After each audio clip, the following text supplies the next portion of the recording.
Well, on today's episode of Nomad Outdoors TV, what is today? Today is November 29th, Wednesday. This is our podcast. How do we know it's our podcast? You know it's our podcast because we are in the truck and driving. You know. Don't act like you don't know what's up. You know what's going on. And Oh, I hate that. today's topic is gonna be guns. All right, YouTube, your artificial intelligence, your machine that searches out the bad words just flipped out. Big old communist red flags waving around. Word gun. So, can we just say nugs? nugs? Would that Well, that stop probably AI from yeah. talking about what size nug we shoot? You know, you're correct on that. Yeah. You can get hot nugs. Hot nugs. Hot nugs still. What do you load your nugs for? What are your nugs chambered in? So you have there's a lot of different, so I'm going to explain my dilemma. You explain your dilemma. So I got this 30-30. Oh. Yes, sir? Yes, sir. And my problem that I have with the 30-30, it has a Weaver scope, I think from World War II. It's a fixed scope. It's just crosshairs. It doesn't magnify. And it's a 30-30. I mean, we're talking, put it in the hole. A little teeny tiny hole. The standard gun for gun hunting for how long? Well, anyways, my vexation, my plight, I get,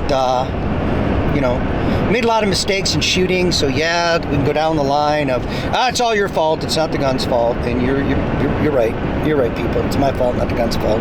But it scared me enough that I am now going back to Big Bertha. Going back to my 12 gauge. That 12 gauge has killed more things, more critters than any other weapon that I have, including my fillet knife. So, I have the Remington 870 Express Magnum in 3-inch chamber, and I am shooting Remington sluggers, rifled slugs, guaranteed to pop your shoulder out of socket or knock you out of your tree stand when you pull the trigger. Guarantee. So I gotta make sure I'm strapped in today. I gotta make sure I got my strap on. Did I just say that? So I'm switching over to 12 gauge because you know what? Who would you rather get? And I'm a if you didn't know, I'm a martial arts guy. Been that way like probably over half my life. Martial arts? Martial General? arts. Are you the marshal? I'm the marshal of the arts, general marshal of the arts. That being said, people will debate this till the cows come home, but I'm going to tell you right now because Bruce Lee said it himself. Who would you rather get punched by, Bruce Lee or Mike Tyson? And Bruce Lee would say, you'd be best off getting punched by me than getting punched by Mike Tyson. That being said, 30-06, that is Bruce Lee, and 12 gauge sluggers, that is Mike Tyson. So if I see a deer today and I hit it, I will know. It will tumble. It will roll over several times.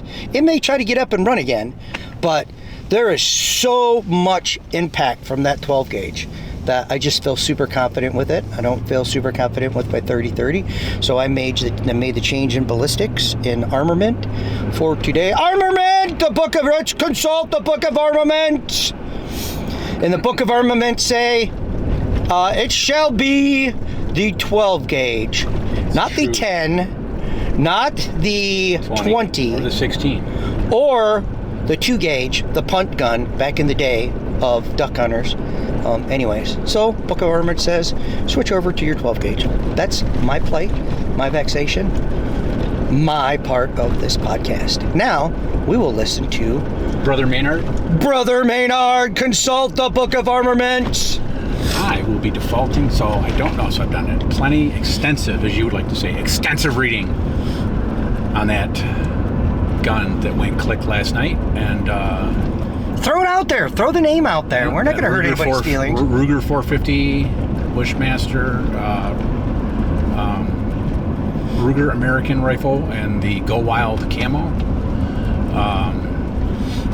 that is supposed to be the kit and caboodle for 450s, but they've been out for a while. So I'll blame myself for not putting an hour or two's worth of rounds through it on the range.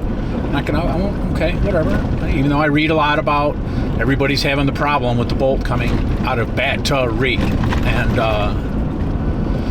we're causing. We're gonna pause that. He's not talking about batteries. He's talking about battery, the sequence. Battery, Metallica. Secret. Battery. Yeah, sequence of events. And everybody knows that, but me. I'm not the sharpest tool in the shed. Butt Mike. Everybody but Mike. Everybody but Mike. Hello, Butt Mike. Is this on? Yeah, 1, 2, 3. Butt Mike. So anyway, that's your battery out of sequence. So I've got a Mossberg 500 that I have had since Jesus was a corporal. And I promoted him to corporal, by the way, just so you know. I have put many a deer has been laid to waste by that Mossberg 500 as I grew up hunting up in Harbor Beach, up in a thumb where it was shotgun only zone. So it's just got fixed iron sights, just like Grandpa had. And you know what? Every time I pull the trigger, I've shot deer, I've shot pheasant, I've shot everything with that gun, and it never fails to go. Have you shot any gnu's? Boom. Once, it was some guy who was like, "I'm Gary Gnu," and I'm like, "I've had enough of you," and that was it. So, cause you know what a gnu is? Do you know who Gary Gnu is? Well, I can tell you, I don't know what a gnu is, but I can tell you what's gnu with me. Anyway, sorry, I could not set you up for that. I couldn't. I didn't have it in me to have you lay that dad joke out there. Mike Dendale wouldn't be proud though. Dropping the dad jokes.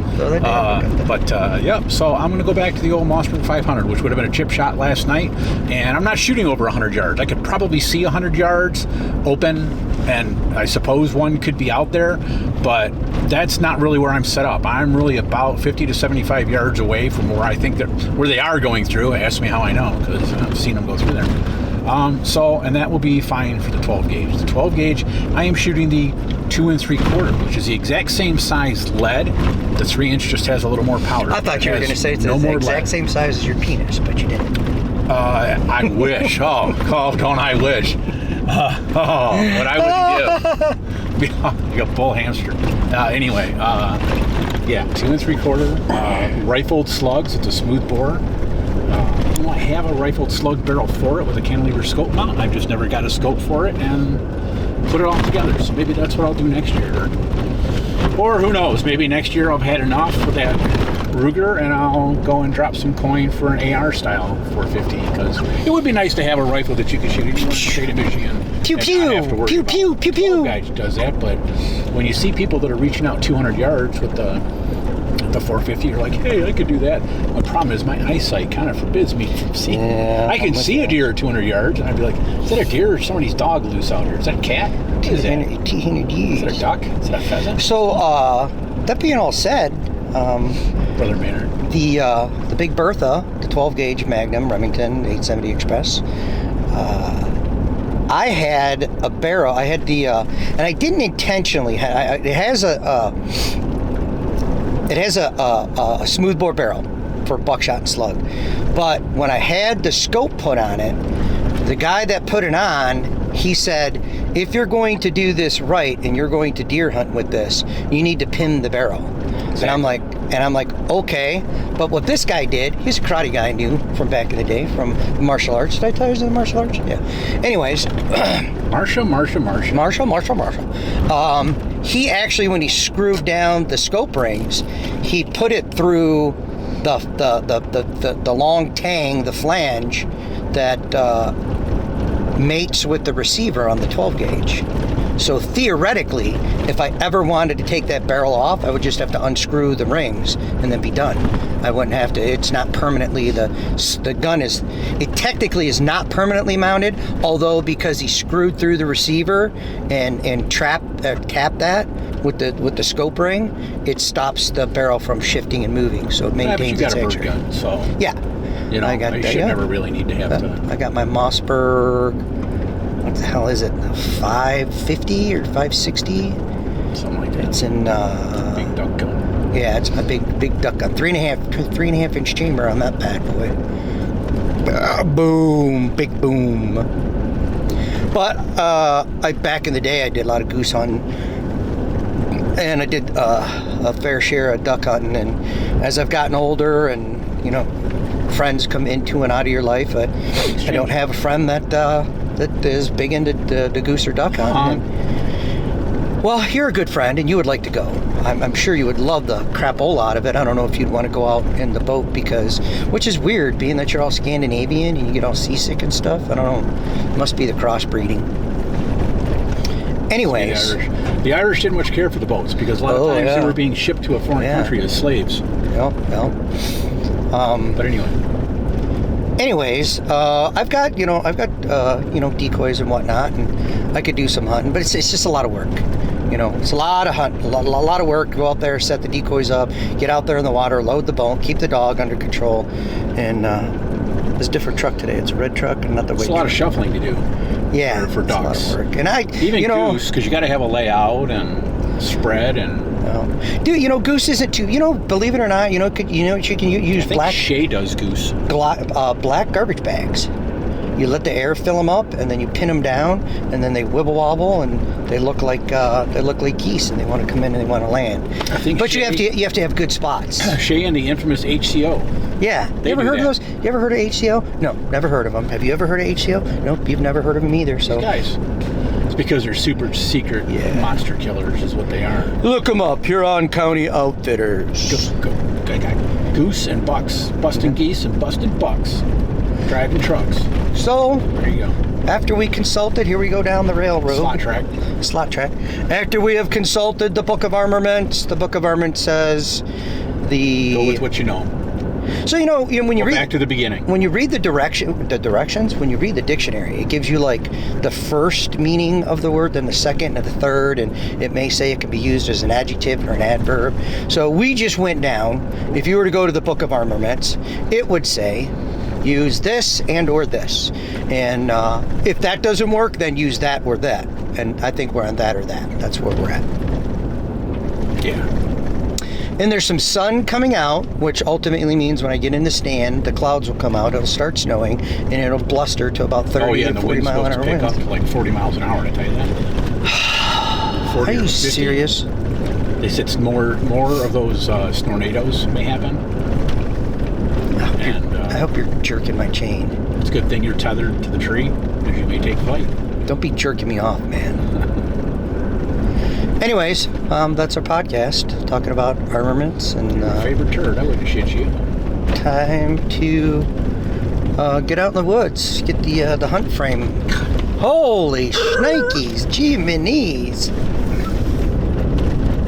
And that's going to turn all the mud when it warms up, and then it'll freeze over. Well, the cool part is that on the way out tonight, it's going to be all ice.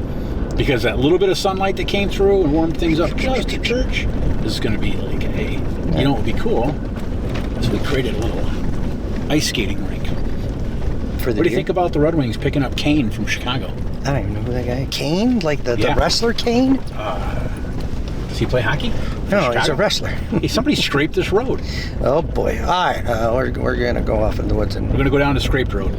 Thanks for listening to our podcast, November 29th, 2023. In the afternoon. We'll see you after the hunt. We'll throw a couple of videos in there if we get anything during in between. You never know. You never know. Hamburger night. Yep. Oh, yeah. Night at the Legion. Cheeseburgers and fries. Nom, nom, nom. Mm-hmm. All right. Time's the game start? 7:30. Plenty of time to try and get something to eat. Not sure. I think they're in New York. 10-4. We'll see you.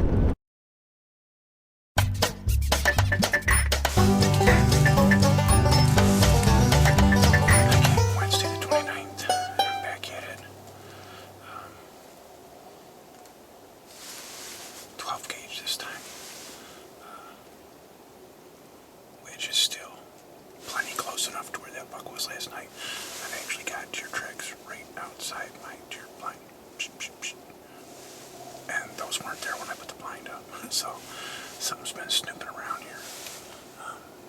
So hopefully I'm in a nice deery area. And I don't expect to see that 8-point again, but when it's in the frying pan, I guess an 8-point in the dough tastes just about the same. How many times have we said that? So, wishes like a hot bottle of cheese. And that deer came out yesterday around 4:30, so I'm just going to relax. And then when it comes back at 4:30, I'll just shoot it this time. Easy peasy. Easy and peasy peasy.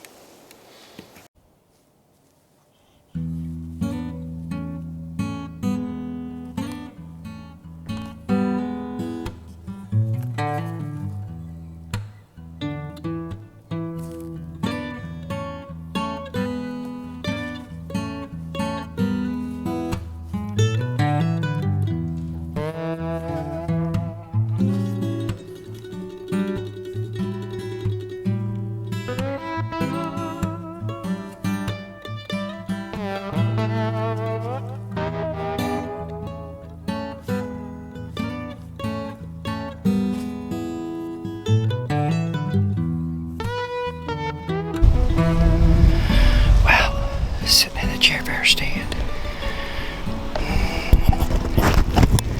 There's more tracks around here than there is over by his stand, or my stand.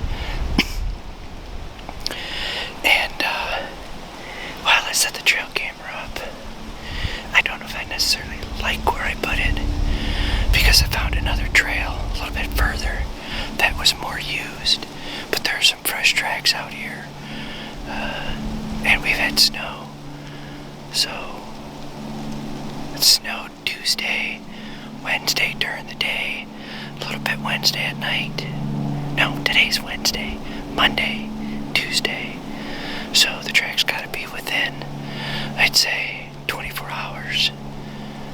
But they're definitely seem to be moving through here more than they do where I'm at the half-mile stand. So we'll sit here and see what shakes loose. Not a creature was stirring. Not even a mouse. The wind dropped down to next to nothing tonight. And I figured I would have saw something moving, but didn't happen tonight. So you'll have to wait until tomorrow to see what we see. Somebody's coming down the road. Didn't see anything. Didn't see anything. That's it. One done. No, I went over that area across the street. I kind of paralleled a little bit. Saw a couple of runs that maybe last night, this morning, didn't look really fresh. And then I cut back over on the other side, snuck into Jer Bear stand. He's got couple of tracks here and there. Looked like, it was after the snow. So that all being said, I followed it that went out to a certain area, and I'm like, oh man, it looks like there's a run that's here, and they're just, they haven't used it since the snow, and blah blah blah, whatever. So I set up the cell cam thing, and I'm like, well, this would be a good spot, I guess. It's a clearing. There's deer tracks that go through here. I don't know if anything's going to show up or not. And then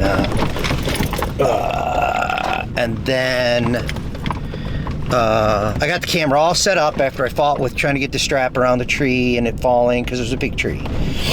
And then I go walk a little bit further past it, and I'm like, there's the runway. I should have set it up on this. So that's why when I text you, I was like, I'm trying to. So you move it to that one, or no, you didn't? No, I just left it where it was. I'm like, I'm not going to move it to the other one. I needed to get up in the stand. It was starting to get to that time. But aside from that, not a bad night. I would have sure felt like I should have saw something tonight. I don't know. But I saw nothing. But a ton of rubs. I think I got 6 pictures I took of rubs on trees, decent sized rubs. And I'm like, why? What's so fancy about this spot? Okay. Old ones? No. They would have been Sure. from October, probably. October, yeah. Not November. And that's the other thing that's weird now is not they're not touching the scrapes. None. Every scrape that I knew of, all snow covered. They don't want nothing to do with them. The end.